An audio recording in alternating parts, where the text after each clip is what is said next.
Buenos días. Me ha hecho tarde, oye. Hola, José. ¿Qué pasa? ¿Cómo estás?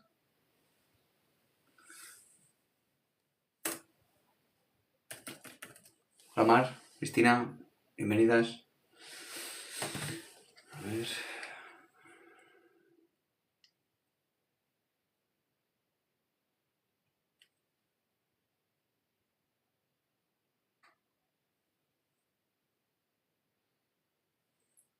Ostras, no me digas que no tiene batería esto. Me cago en la leche.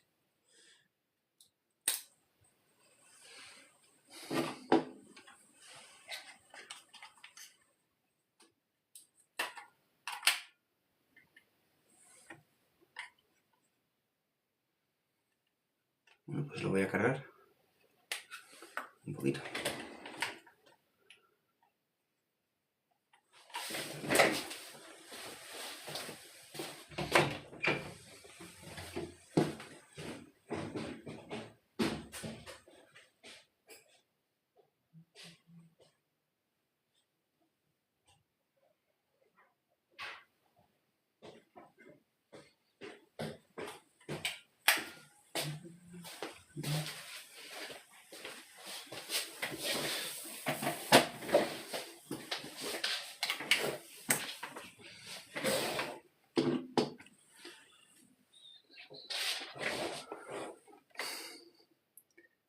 Hola, bienvenidos y bienvenidas.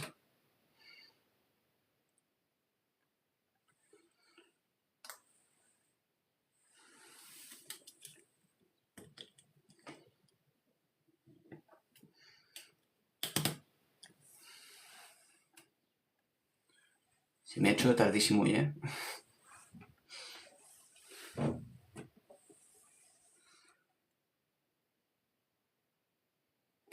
Vale, a ver.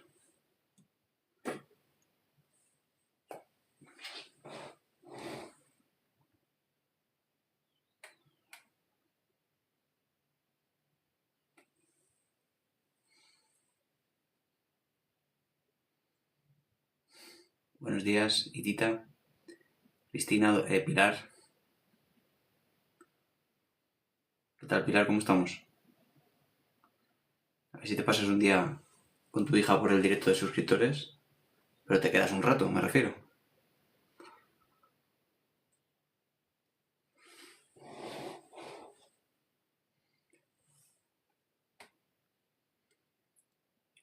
Pero Alfonso Cárdenas.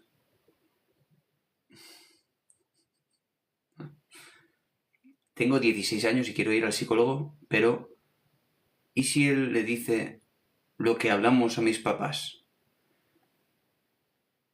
Bueno, eso no sé si lo sabes, pero no es algo que vaya a suceder.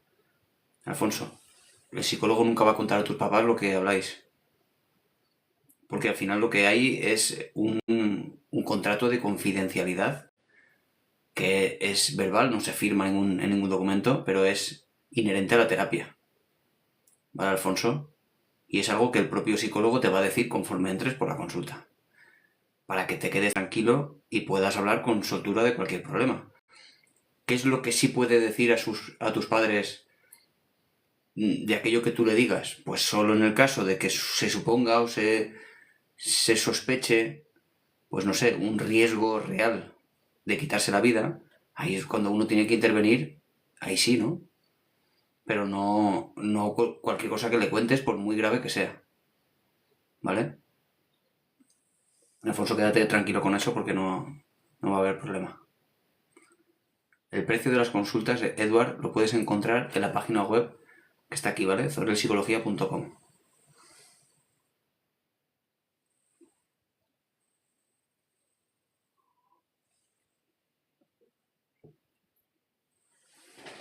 Además es algo que causa bastante preocupación a los jóvenes, ¿eh? Que quieren hablar con soltura de problemas que no les cuentan a sus padres, que les preocupan y, claro, y les da vergüenza o por falta de, no sé, de hábito de hablar con los padres.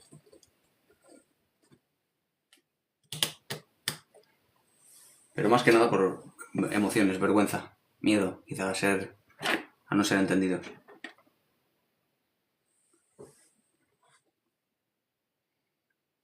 Buenos días.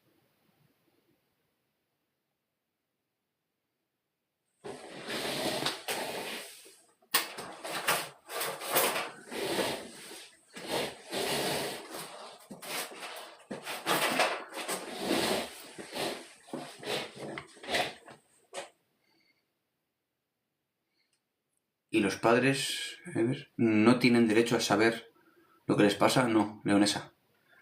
Y aquí el problema es la falta de consenso en los objetivos terapéuticos. Porque muchas veces los padres que traen a sus hijos a la consulta tienen unos objetivos diferentes a los objetivos de los adolescentes o de los niños. Tenemos un problema, por tanto, porque si el niño lo que le pasa es otra cosa diferente a lo que cree el padre, ya tenemos el primer problema. Es decir, el padre o la madre viene a la consulta y me dice, el niño está mal, está fatal, nada más queda por saco y todo el día portándose mal. Vale, y ahora yo le pregunto al niño o a la niña, ¿cuál es el problema? ¿Qué es lo que te pasa? Y dice, no, pues es que tengo mucha ansiedad, por los estudios, por ejemplo. Claro, ¿cuál es el objetivo, por tanto, terapéutico? Pues lo más probable es que los objetivos sean aquellos que se pongan en común con el paciente, no con los padres del paciente. Digamos, los padres están viendo la manifestación conductual de los problemas que tenga el niño. Si no se llega a un acuerdo, y de lo que se trata al hablar con los padres es de eso, de conseguir consensuar ciertos objetivos comunes para todos, pero no solo lo que quieran los padres, porque si el hijo no ve ningún problema en lo que están diciendo los padres, no hay nada que cambiar. Y es un trabajo que se hace en colaboración, es una decisión que se hace conjunta. Pero la respuesta es no.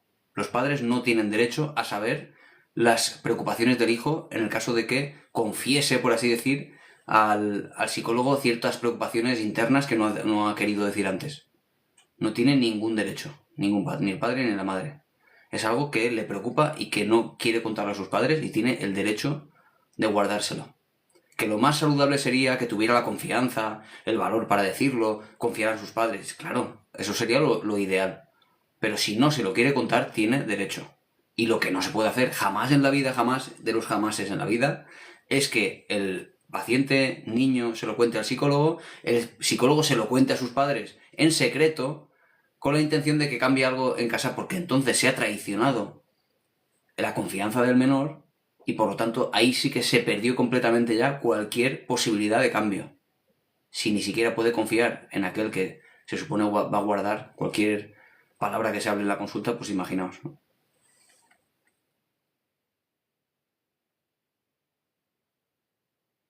Sí, a veces se hablan de cosas muy fuertes, muy duras. Y como digo, a no ser que haya un riesgo real de fallecimiento o de un peligro real, un maltrato que supone la vida del menor o algo así, ahí hay que intervenir, pero no solo con los padres, sino a nivel legal. Es algo que está recogido en el código deontológico del psicólogo. Tiene no derecho, sino obligación el psicólogo de informar a las autoridades si hay un problema para el menor o en cuanto a su salud, incluso a eh, su peligro de cualquier tipo de lesión o de muerte incluso, ¿no? Es que puede pasar, que te cuente algo que ponga en peligro a personas de tipo, pues sí, cuando llegue a mi casa mi padre no sé qué. Bueno, pues son cosas que hay que valorar. ¿Y qué armas le das al adolescente para que su contexto no le anule?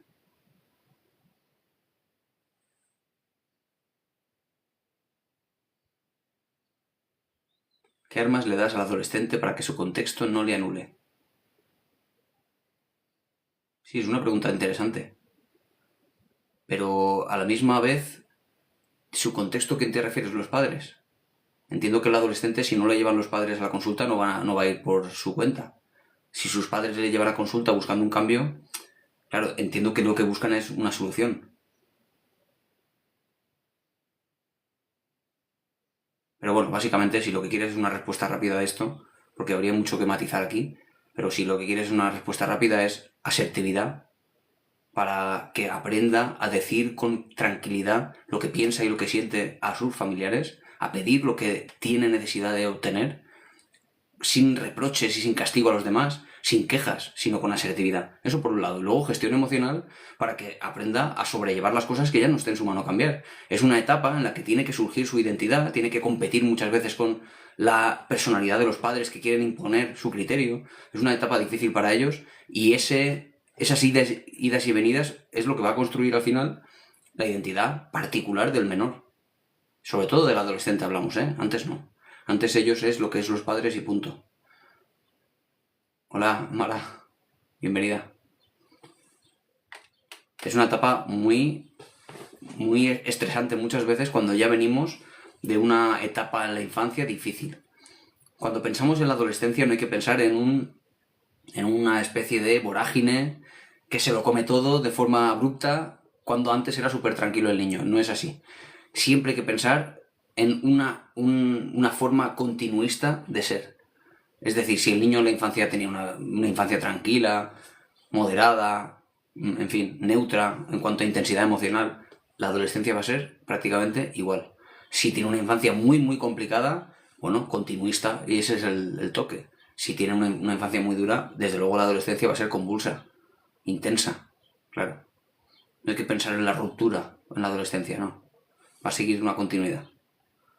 Siempre, a no ser que haya algo que lo rompa todo por alguna razón externa, algún estrés externo o algo así. Pero hablo de lo normal, lo normotípico, lo habitual. Hola, Kika. Saludos desde Uruguay, bienvenido. El más.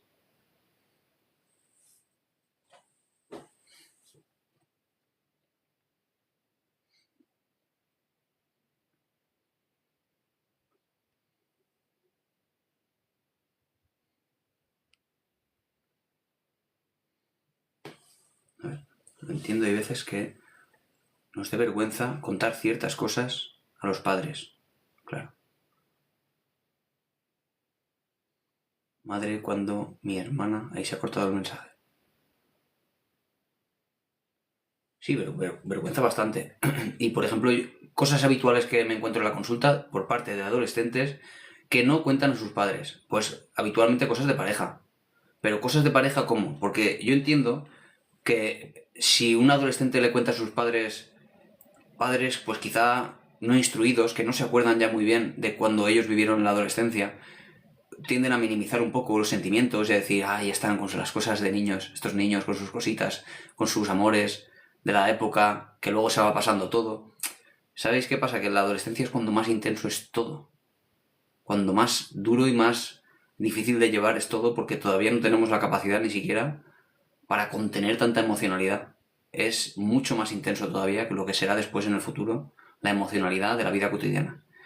Si le quitamos la importancia, si no validamos las emociones ante una ruptura, ante un enamoramiento no correspondido, lo más probable es que en el futuro tampoco nos cuenten las cosas que para ellos sean serias.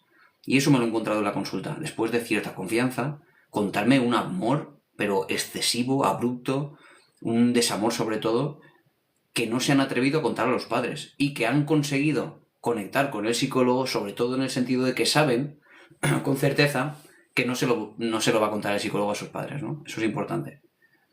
Y necesitan desahogarse. Ni siquiera que alguien le dé soluciones. Necesitan poder hablar de esto porque se lo han estado callando mucho tiempo. Eso es muy habitual. Claro, podéis pensar, bueno, todas esas cosas son cosas menores. Son cosas de chiquillos, entonces lo que cuentan, ¿no? No son problemas graves. No, error. Son problemas muy graves para ellos. Hasta el punto incluso que llegan a considerar que quitarse la vida es una posibilidad para el dolor que sienten. ¿Entendéis lo que quiero decir de la gravedad? El amor a esas edades es tan intenso que de verdad que llegan a considerar que no se va a acabar nunca. Y no es así. Vale, voy a conectar esto ya. Ya estará un poquito cargado.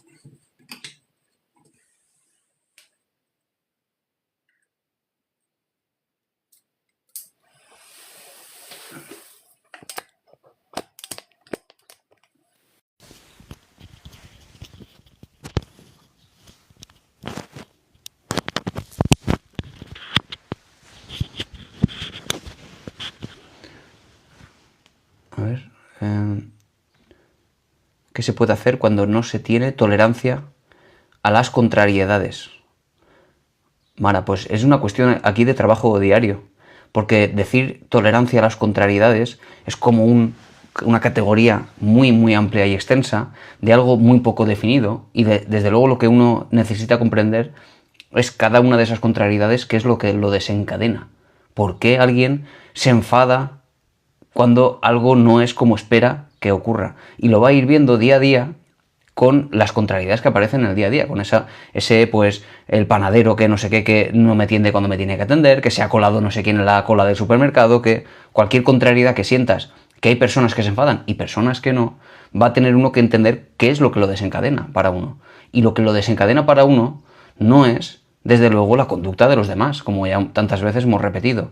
Es que es lo que yo interpreto de esta situación que hace que yo particularmente me enfade y a mi alrededor hayan 15 personas y están ahí tan tranquilas como si nada. Y eso es importante entenderlo. Es decir, ir definiendo claramente qué es eso de contrariedades de la gente para ir una a una solucionándolo, porque se van a ir repitiendo en el tiempo, se va a ir regulando, se va a ir comprimiendo la cantidad de cosas que te van causando malestar hasta que llegue un momento en que nada te parezca una contrariedad. Hasta que llegue un momento en que transites la vida de una forma mucho más calmada, en sentido de no imponer qué es aquello que se tendría que tendría que pasar o qué es lo que tendría que suceder según tus propios parámetros de la vida. Eso es de bastante trabajo, ¿no? Diario. De ir quitándole cuerda ¿sabes? A los caballos que van delante tuya, como tirando, intentando controlar a los demás. Hay que ir soltando un poco de cable, ¿sabes? Y eso es diariamente. Si no, no se consigue. Buenos días, maravilla.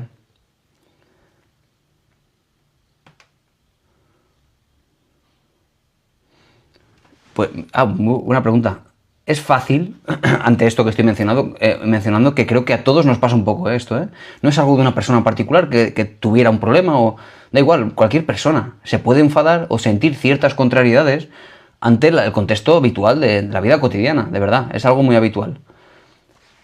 Si es fácil, si hablamos de un caso concreto, de una situación concreta, específica, pequeñita, de la vida cotidiana, sí es fácil. Pero por eso te decía antes, Mara, si decimos, ¿se puede solucionar el sentir frustración por la contrariedad del ser humano o de mi experiencia de vida con el mundo? La respuesta es muy difícil. Pero si hablamos de solucionar una pequeña contrariedad, pequeñita, que te ha pasado, por ejemplo, hoy, y que la resuelvas de tal manera que mañana la misma contrariedad que has sentido hoy por la misma situación mañana no te ocurra, eso sí es más fácil, desde luego, está a nuestro alcance. Y si lo consigues te vas a sentir tan bien y tan capaz que cuando aparezcan otras contrariedades ya partamos de ahí. Ya partamos de ese sentido, la capacidad de controlar una cosa pequeñita, y cuando vengan las grandes incluso, bueno, estaremos más preparados. Sí, efectivamente, con las grandes cuesta más, claro. Y alguna vez he mencionado de cómo una persona que ha sufrido una catástrofe natural, como tantas de las que hemos visto últimamente, ya sea la Dana de Valencia, ya sea incendios forestales, el volcán que pasó también hace un par de años o 3, todo eso que ha sufrido quizá una persona que ha visto cómo su casa se iba al traste o negocios enteros, eso es una gran contrariedad. Sin embargo, hay gente que superó esa contrariedad y ahora mismo está mejor que antes, en sentido de que esto le ha hecho crecer como persona, quizá estaba atrapado en un trabajo que no le gustaba y ahora ha salido adelante de otra manera. Ha utilizado esta contrariedad objetiva, este estrés externo, como un motor de cambio para crecer como persona. Y a eso me refiero. O incluso, como dice Keka, una enfermedad, efectivamente. Las contrariedades pequeñitas del día a día nos pueden servir como un entrenamiento para poder trabajar nuestras emociones y que cuando lleguen las fuertes, las grandes, las más difíciles de gestionar, estemos preparados. Porque no podemos trabajar con las grandes contrariedades de la vida porque no las podemos predecir. Ahora, la vida cotidiana sí. Sabemos ciertas cosas que nos van a enfadar todos los días. Las podemos predecir, más o menos, porque ya nos pasó ayer, porque nos pasó antes de ayer. Son cosas que se repiten y se repiten y van generando poquito a poquito pequeños malestares, bastante molestos cuando se acumulan.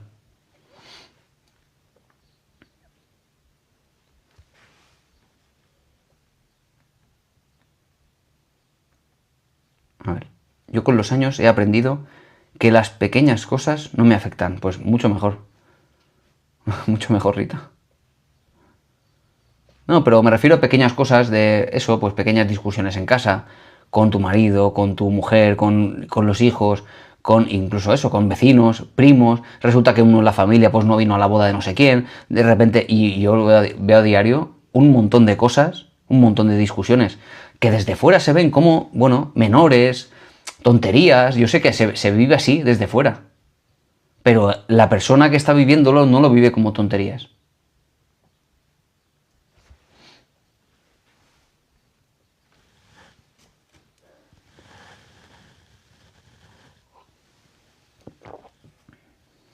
¿No te sale, Loli, que estoy en directo en TikTok?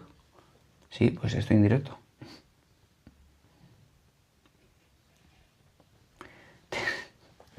Te depilaría las cejas, me dicen por aquí.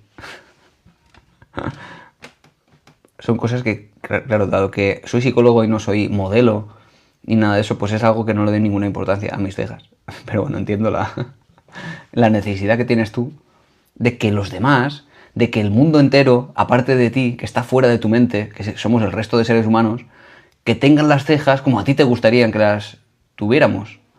Sin embargo, por mucho que a ti te gustara eso, no puedes, a pesar de la gracia que te haga o incluso la rabia que te diera, no puedes controlar la conducta de los demás. Y es muy probable que no me vaya a depilar las cejas nunca. Así que sí, que te quieres unir a estos directos, te vas a tener que unir con la contrariedad de que mis cejas pues no te gusten. Lison.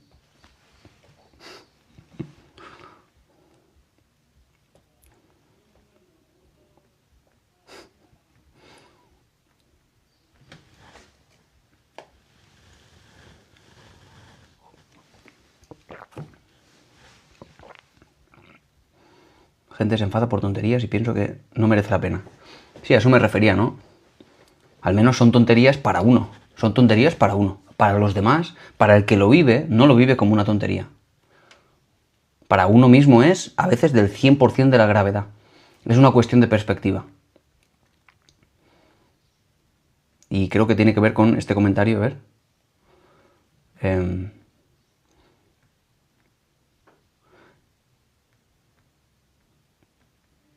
Espérate que he visto por aquí. Esto. De Rita decía, será porque he sufrido tantos problemas que le doy menos importancia. Me refiero, Rita, a que, claro, el hecho de que haya sufrido pues graves acontecimientos quizá, hace, desde luego, que asumas en perspectiva los problemas menores. ¿Recordáis que decía Jesús Calleja de él, cuando fue al espacio, que no es algo que dijera él, sino que es algo que sucede a todos los astronautas, un efecto psicológico que todos comentan, o la mayoría comenta, como un fenómeno que ya se ha recogido así, que es la perspectiva del astronauta, se le llama así. Cuando tú te vas en un cohete y miras el planeta Tierra desde lejos, estás completamente ajeno al planeta Tierra, con los problemas particulares de vivir en sociedad. Claro, lo ves todo en pequeñito. Te desprendes, te alejas de los problemas y cuando vuelves, como que ya todo te parece menos grave al haberlo visto todo desde lejos. No hace falta subirse a un cohete para ver las cosas en perspectiva. Es una herramienta psicológica en la cual uno analiza su problema en cuanto a un continuo de gravedad que es ficticio, que no es real, y dice, mi problema ¿dónde está? Está aquí, está casi al 100% de la gravedad, pero eso es solo un posicionamiento que tú has colocado ahí de forma psicológica, no es real. La gravedad que tú percibes de una situación no es objetivamente grave porque no todos lo sufren de la misma manera. Al menos tu sufrimiento psicológico, tu malestar, tus emociones, son producto de la interpretación donde has puesto en ese continuo de gravedad del 0 a 100 esa situación que vives. Ponerse en perspectiva es una muy buena herramienta psicológica. Y no hace falta, como digo, ir a la luna para ello. Vale, ¿te gustan mis cejas? Solo dije mi deseo, perfecto. Pues un placer, Lison.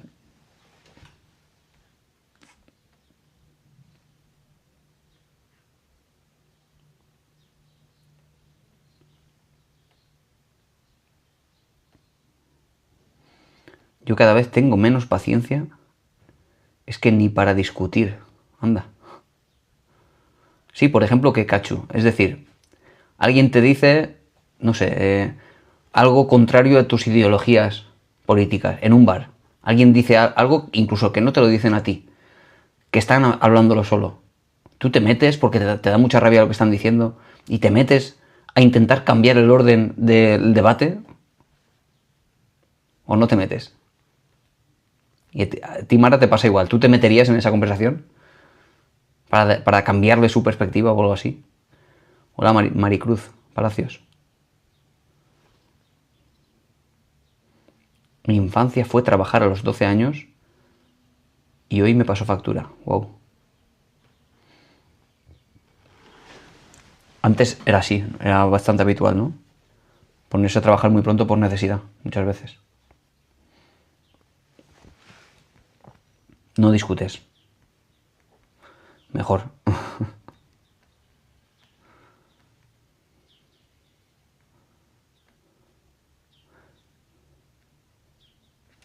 Además que no tendría demasiado sentido, ¿no? Es decir, intentar que una discusión de algo que no te está gustando nada, que te metieras a decir, no, estás equivocado. Lo que tienes que hacer es pensar esto, esto y esto. ¿Os imagináis qué poco sentido tiene? Dice Cachu, has acertado al 100%, hay veces que me meto porque es ofensivo, falta de derechos humanos y me drena. Claro, por ejemplo, vamos a meternos en este contexto. Hay una discusión en una mesa de un bar y tú estás al lado. ¿Qué pensáis? Es decir, alguien dice, no sé, ponme en contexto, Cachu, dime algo que te ofenda de una conversación ajena en cuanto a, por ejemplo, falta de derechos humanos. Que desde luego no va a ser lo mismo que molestar a otras personas, porque todo parte también de una cierta ideología, de una cierta conexión entre diferentes creencias, que es lo que llamamos una ideología, y que desde luego en cuál te posiciones va a determinar que te enfaden unas cosas o te enfaden otras, como sabrás. Con esto me vengo a referir que el hecho de que a ti te enfade lo que están diciendo no tiene que ver con lo que están diciendo, sino contigo, con tu necesidad de que los demás piensen como tú, de tu necesidad de que las cosas sucedan acorde a tu forma de pensar.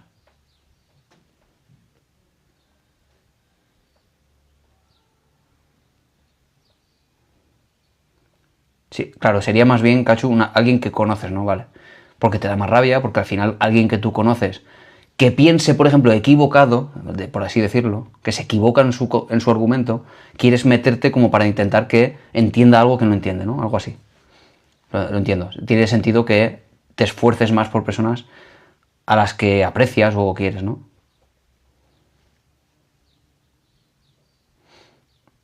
A ver, dime algún comentario, por ejemplo, que te moleste. A ver. Y Leonesa nos dice uno. Por ejemplo, un comentario machista. Sí me metería. Si te meterías, Leonesa, si hay una mesa al lado de un bar, alguien hace un comentario machista o un chiste o lo que sea, ofensivo a las mujeres, te meterías en la conversación del lado a decirle eso que acabas de decir es machista. ¿O no? ¿Qué harías? Y Cachu dice un poco lo mismo, ¿no?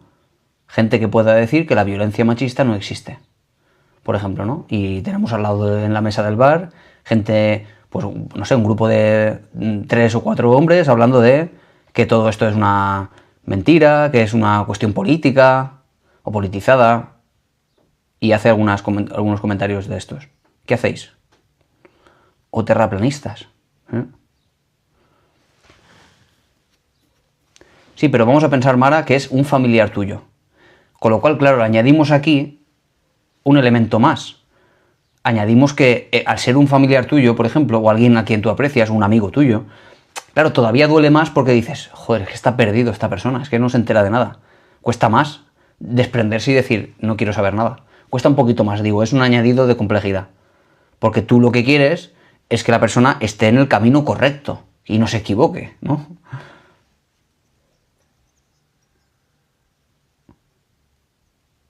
Si es un familiar, lo siento, pero no es defender mi verdad. Entonces si te meterías, no me ha quedado claro, Cacho, si es un familiar, si te meterías, si por ejemplo defiende el terraplanismo,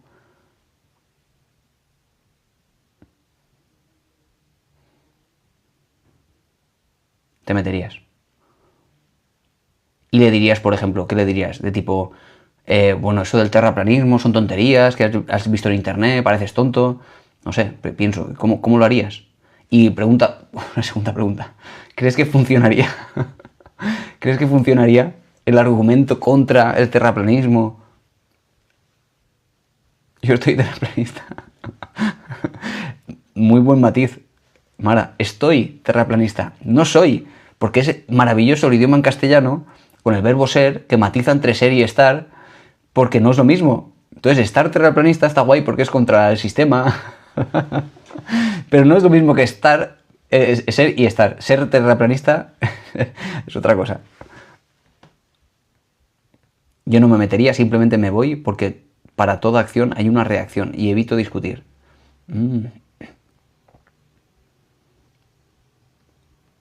Algo, por cierto, muy típico, ¿eh? Muy típico, digo. Muy en boca hoy de las discusiones, ¿no? El tema del terraplanismo.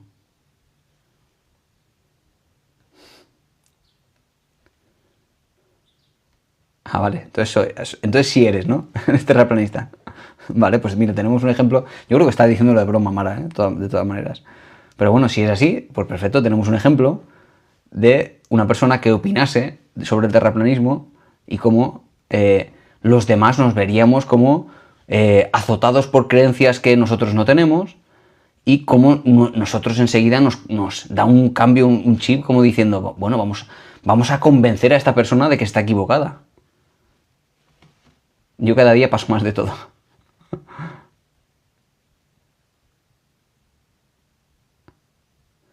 Hay opiniones en las que es evidente no discutir, como los terraplanistas.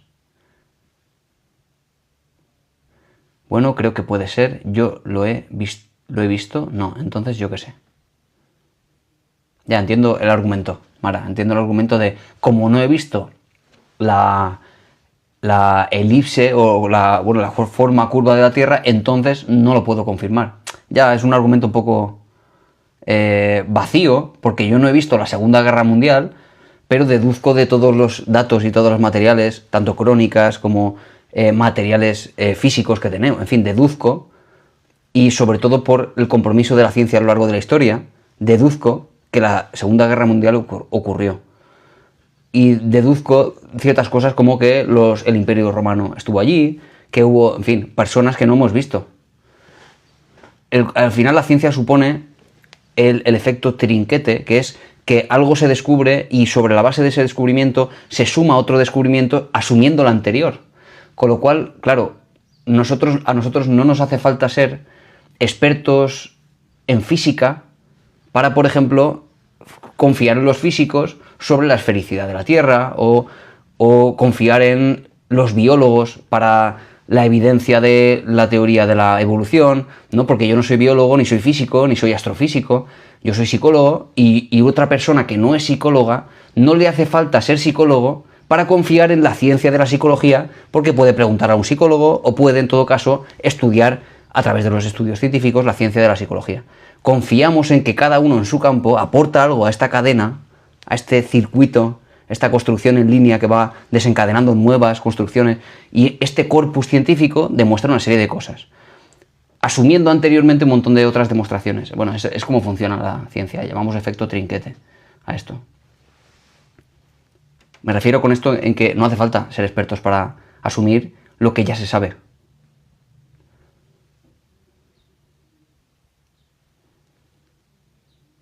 Yo no puedo estar confiando en todo, como por ejemplo, otro de los grandes argumentos de esto es lo del COVID, ¿no? Que también hemos hablado muchas veces del COVID, ¿no?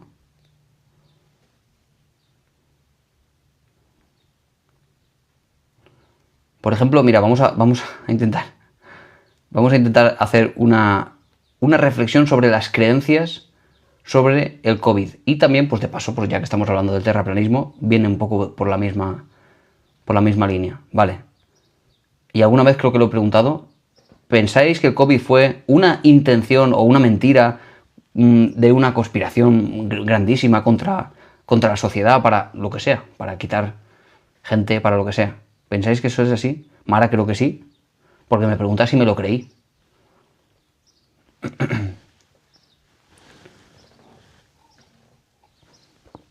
que sería un poco lo mismo que nos pregunte, ¿te has creído que la Tierra es esférica? ¿Te lo creíste cuando te lo explicaron? Fíjate que yo, por ejemplo, cuando tenía 10 años o 12 años y estudiaba en secundaria, cuando alguien me comentó cómo era la Tierra o cómo es el proceso del agua, el ciclo del agua que se evapora, va a las nubes, luego...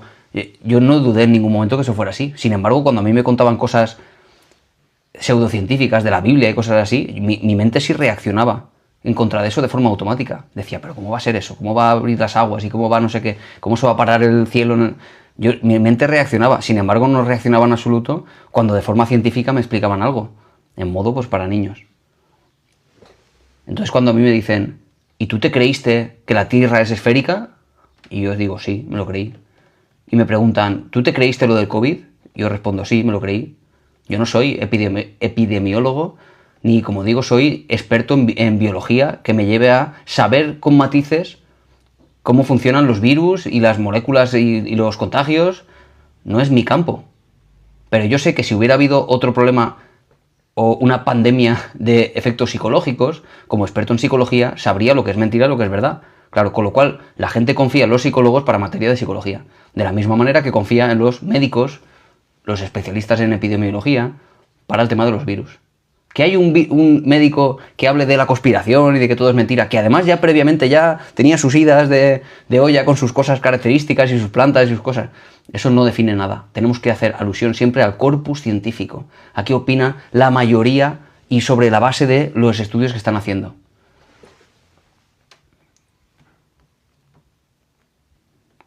Es que complicadas son las creencias. Porque, como veis, determinan nuestra conducta. Porque si alguien desarrolla la creencia de que el COVID fue una conspiración contra nosotros para destruir no sé qué a la población, desde luego que no se va a vacunar. Es decir, la conducta se va viendo determinada por lo que pensamos.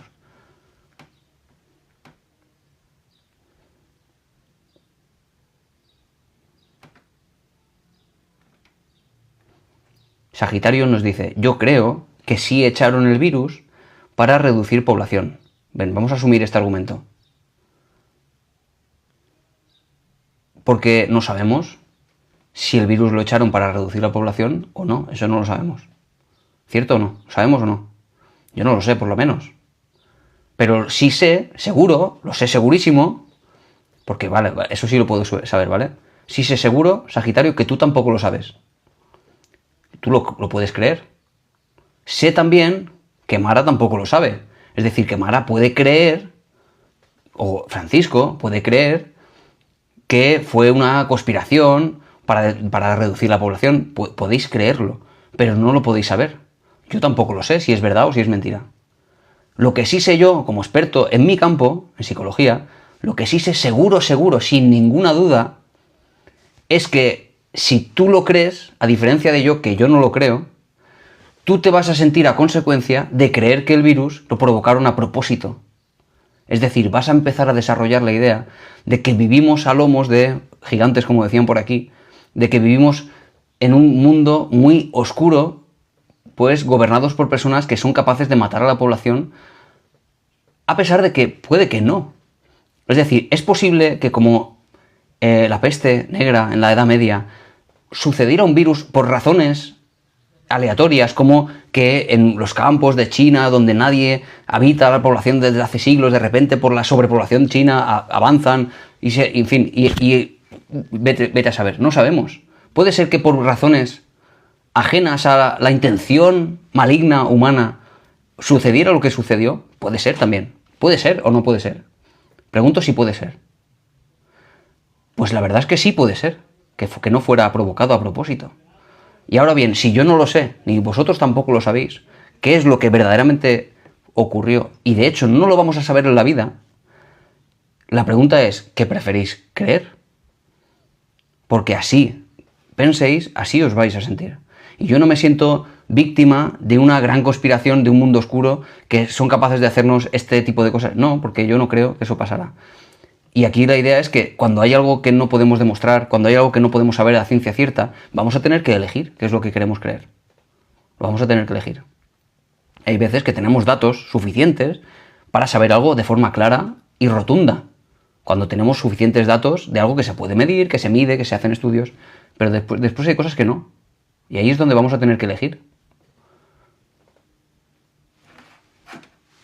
Yo creo, que no hubo una intencionalidad, que ocurrió, como han ocurrido tantísimas veces en la vida, un montón de virus que se han extendido por razones obvias de la masificación humana, de la gran globalización, más bien producto de eso, y no tanto de una intención. Porque además esto era muy a toro pasado, como se suele decir, muy a posteriori. De repente, cuando China estaba tan mal, al principio, resulta que Estados Unidos había mandado un virus allí para machacar a China. Cuando después de China salió el virus y empezó a estar fatal Estados Unidos, después decían que en realidad había sido China la que había provocado para que Estados Unidos, siempre a posteriori, todo el mundo explicaba, según su teoría previa, lo que había pasado. Todo eso no eran otra cosa que creencias que uno iba desarrollando siempre online a lo que estaba ocurriendo. Es, claro, una forma de saltar a conclusiones sin evidencias todavía.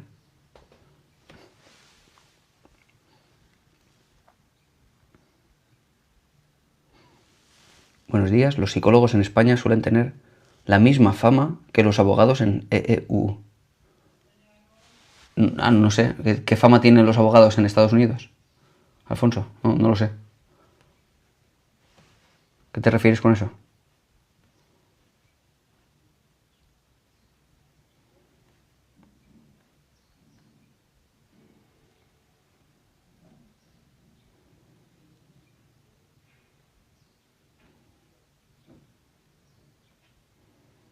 Me parece que es más fácil una respuesta mágica o maléfica que una que requiere estudio y ciencia. ¿Qué sucede con 50% de verdad?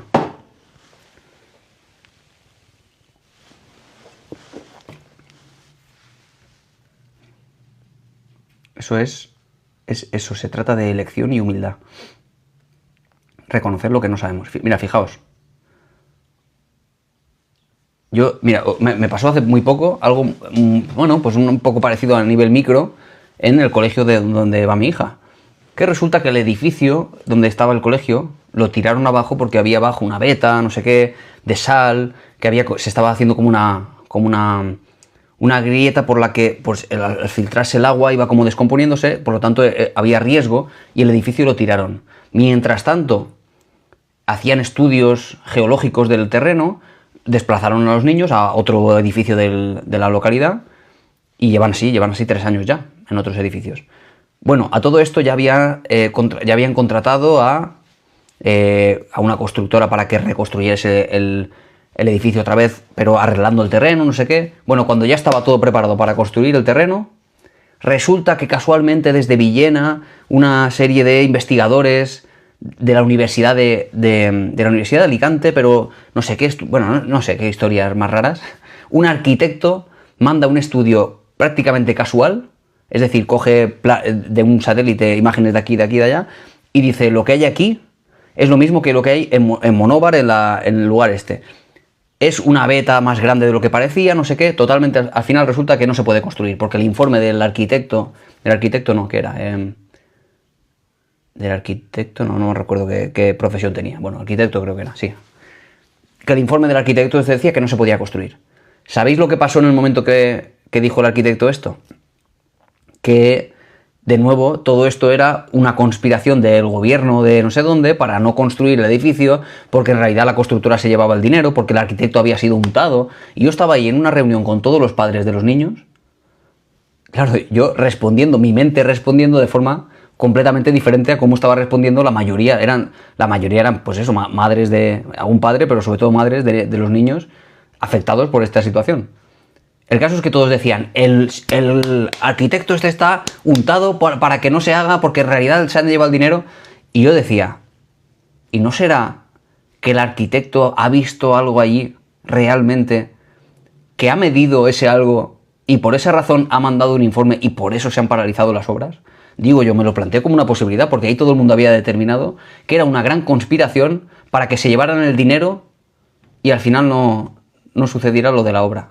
Bueno, eso es una percepción de las cosas porque yo me pregunto, ¿y este arquitecto que ha hecho este informe, que le han supuestamente untado, pues no sería tan fácil, por ejemplo, demostrar que lo ha hecho a propósito? Es decir, otro arquitecto podría sacar un contrainforme y decir lo que dice este arquitecto untado es mentira.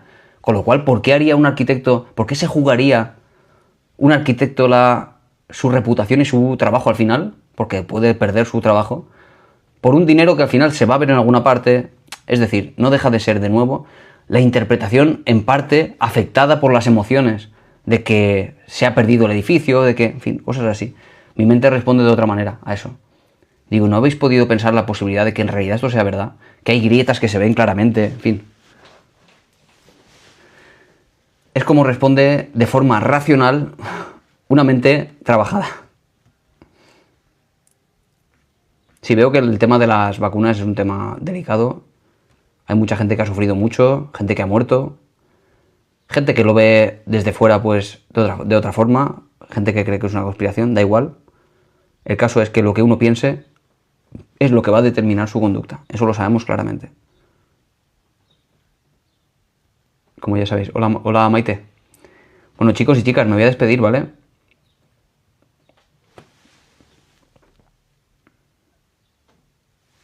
Me voy a despedir y voy a bajar a por otro café y me subo para el directo de suscriptores, ¿vale? Hola Maite. Vale, eso. Ah, mira, está aquí Matthew, el de Monóvar también.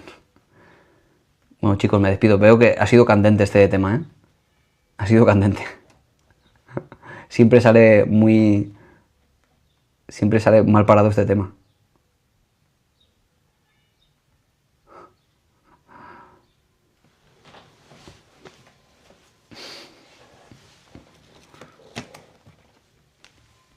Bueno, chicos y chicas, mañana un poquito más de psicología, ¿vale? Bueno, mañana no, hoy es miércoles. Hoy sí tenemos directo a las 8, por cierto, hoy sí. Sí, esta tarde sí. Cuando no hubo es ayer. Perdón, la semana pasada. Vale, pues esta tarde un poquito más, ¿vale? Adiós. Me despido por aquí. Gracias a todos. Voy a bajar y subo otra vez para el directo de Superfans, ¿vale? Adiós.